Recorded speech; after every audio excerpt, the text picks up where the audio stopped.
kasus SMS, Haritanu tidak dapat jadi tersangka. Begini penjelasan hukumnya.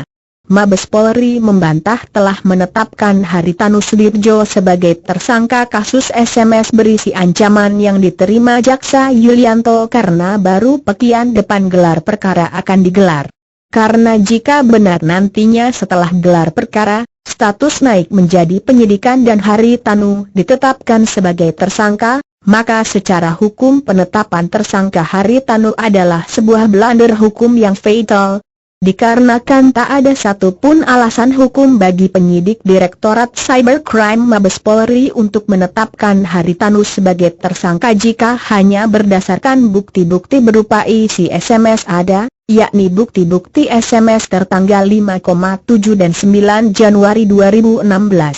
Dikarenakan bukti-bukti SMS tersebut tidak dapat menjadi case, dan tidak dapat menjadi alat bukti karena tidak masuk ke dalam delik ancaman. Bahkan dengan bahasa hukum pidana negara manapun juga, isi SMS yang dikirimkan Haritanu ke Jaksa Yulianto tidak ada satupun yang berisi ancaman, isi SMS itu hanya berisi tantangan.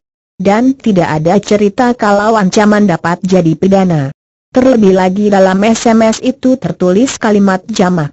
Bahkan jangankah bicara unsur ancaman, karena jika ada yang mengatakan ada ancaman dalam SMS, itu terlalu jauh dan mengada-ada dan menunjukkan bahwa tidak paham apa itu ancaman sebagaimana dalam hukum pidana, karena satu unsur saja tidak terpenuhi, jadi bagaimana bisa mengatakan isi SMS itu ada ancaman?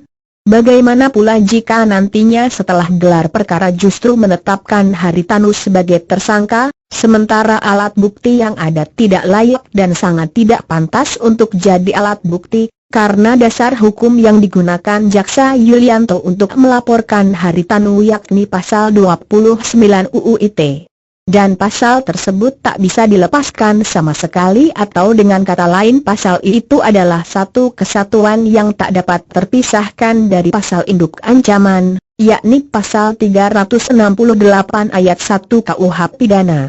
Karena jika dikaitkan dengan pasal 368 ayat 1 KUH Pidana, isi SMS itu bukan ancaman, tapi sebuah tantangan dari Haritanu. Tantangan itu muncul karena sebelumnya kasus Mobile 8 yang berkaitan dengan restitusi pajak, ada tersangka, padahal secara hukum, kalaupun harus disidik, restitusi pajak bukan korupsi, karena restitusi pajak sebesar Rp 10 miliar yang diajukan Mobile 8 dan muncul akibat dari adanya kompensasi kerugian tahun 2004. Tidak merugikan negara dan uang restitusi sebesar Rp 10 miliar itu juga bukan disebabkan dari adanya transaksi penjualan sebesar Rp 80 miliar yang terjadi pada 2007.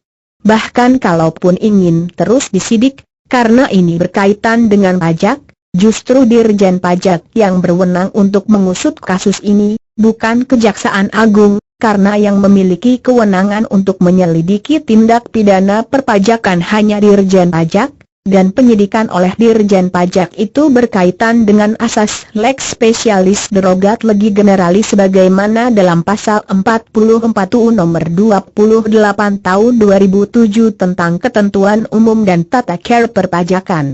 Juga sesuai dengan pasal 39, jika dari transaksi sebesar Rp 80 miliar itu dianggap fiktif, itu jadi kewenangan Dirjen Pajak, jadi di mana dasar hukum penetapan tersangka dalam kasus Mobile 8 yang pernah dilakukan Kejaksaan Agung.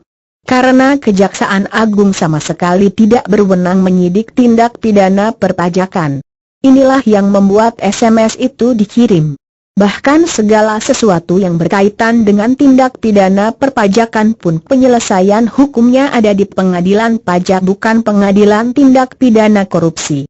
Dan dari SMS yang kini telah jadi alat bukti, tidak ada satupun SMS yang berisi ancaman ataupun untuk menakut-nakuti karena dari pasal induk ancaman 368 ayat 1 KUH Pidana. Mana unsur yang terpenuhi pada SMS yang dikirim Haritanu kepada Jaksa Yulianto? Apalagi dari bukti-bukti yang ada juga tidak termasuk ke dalam ancaman sebagaimana dalam jurisprudensi Mahkamah Agung. Dan dari alat bukti yang ada, tidak ada satu bukti SMS pun yang layak atau pantas jadi alat bukti, karena isi SMS itu bukan pidana dan tidak ada peristiwa pidananya dalam SMS tersebut, murni tantangan.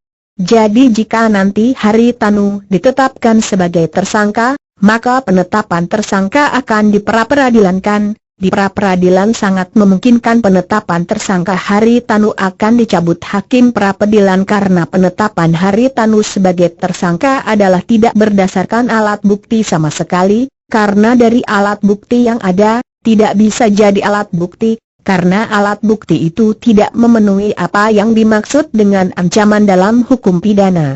Jika gagal lolos di pra-peradilan, maka akan lolos di pengadilan, karena alat bukti tidak layak jadi bukti.